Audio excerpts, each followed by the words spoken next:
Well, thank you again for joining us. Darren Hybe here with you. You are watching The Bronx, Your Voice, Your Vote 2008.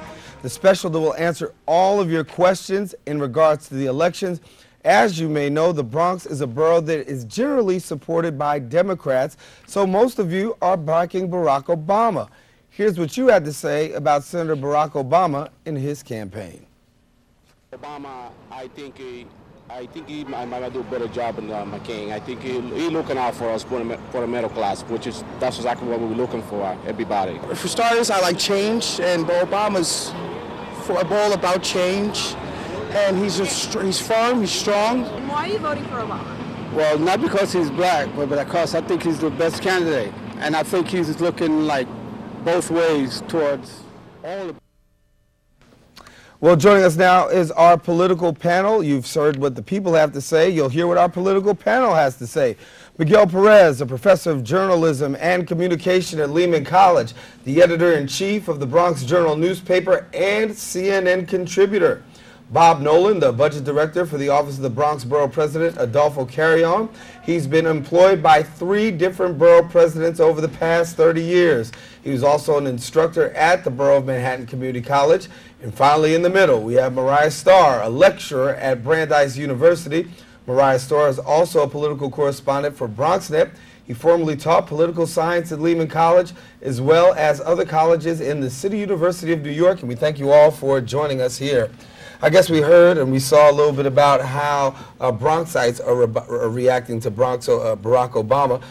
From your perspective, how is America responding to Barack Obama? And Miguel, I'll start with you. Well, obviously, this is a historic thing that's happening. We've never elected a black person president of the United States, so Barack Obama has already made history by getting the nomination of the Democratic Party. If we elect him president, it will be a historic thing. It'll be just the fact that he is black sends an incredible message to the United States and to the rest of the world. We've come a long way. We've gotten over, at least hopefully gotten over, some of the racism that we've lived through all these years. So maybe that is a new beginning for us in terms of race.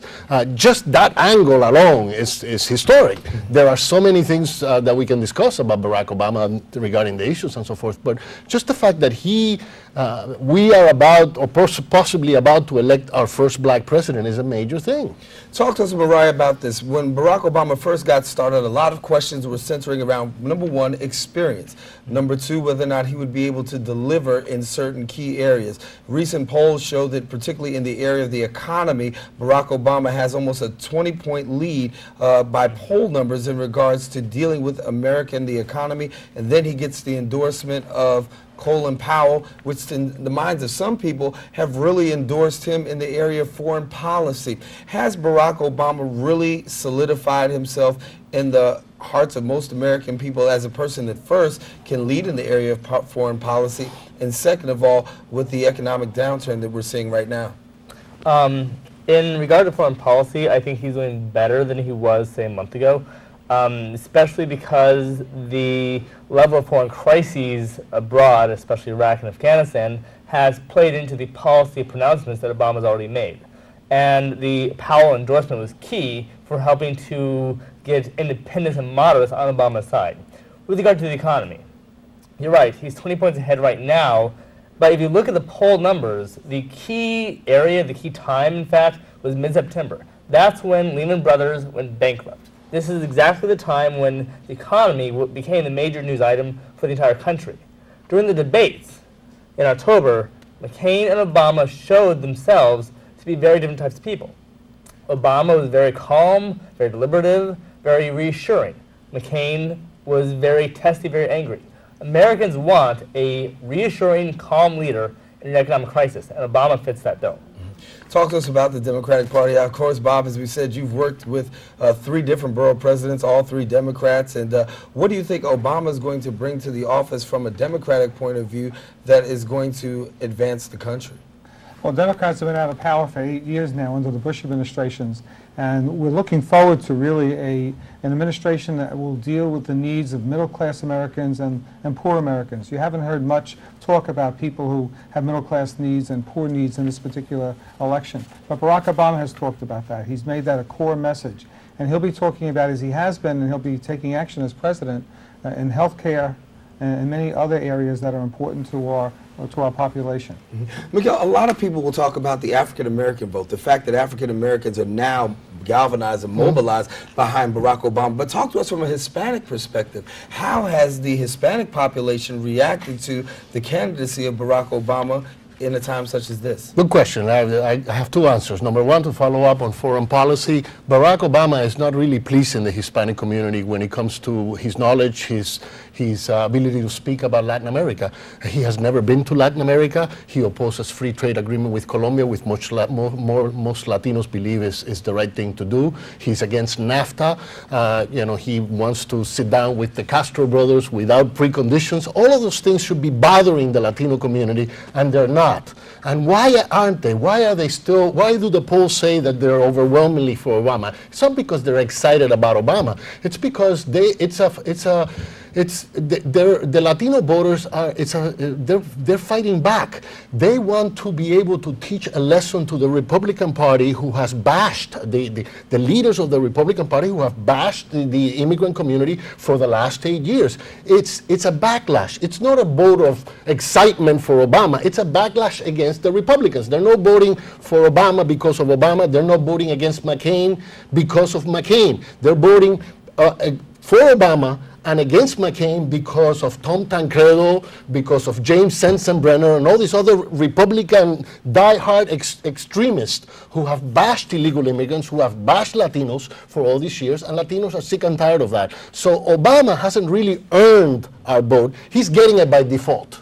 And so the key issue is you guys desire change in terms of the Hispanic community, something that Obama is speaking to. What about this platform of change? From your perspectives, has he really hit home with the area of change? Considering the economic downturn and things of that nature, do you think that he's really making a passionate plea in the area of change? Well, change has to be carefully defined here. And there are two ways to look at this. One is, how do you broaden the coalition? The broadest coalition requires the vague definition of change. Change is anything.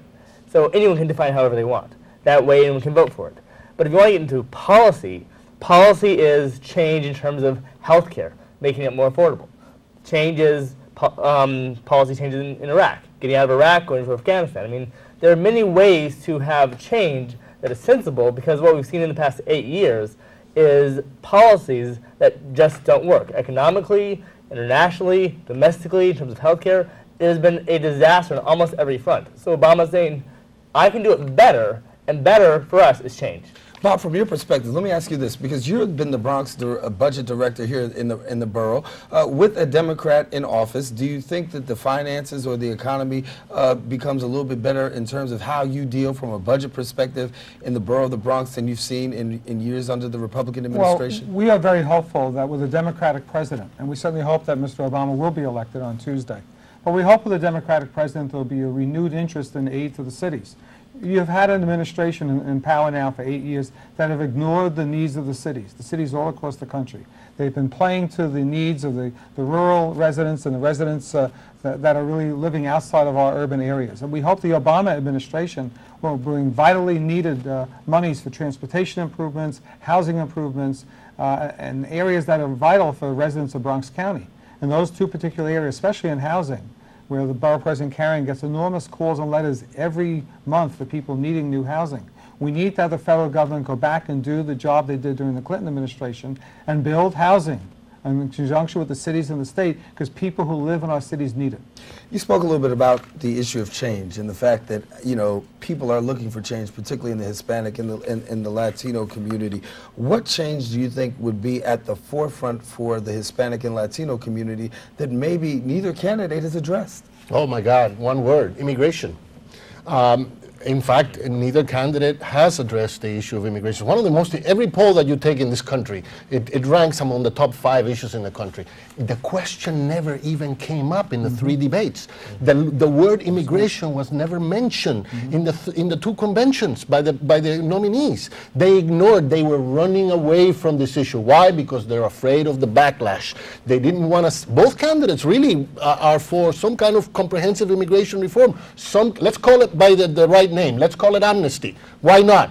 I have no problem with amnesty. It's not a four-letter word. But so if, you know, both candidates want some kind of amnesty for the 12 million undocumented immigrants who are in the country, the question is, who can get it passed through Congress?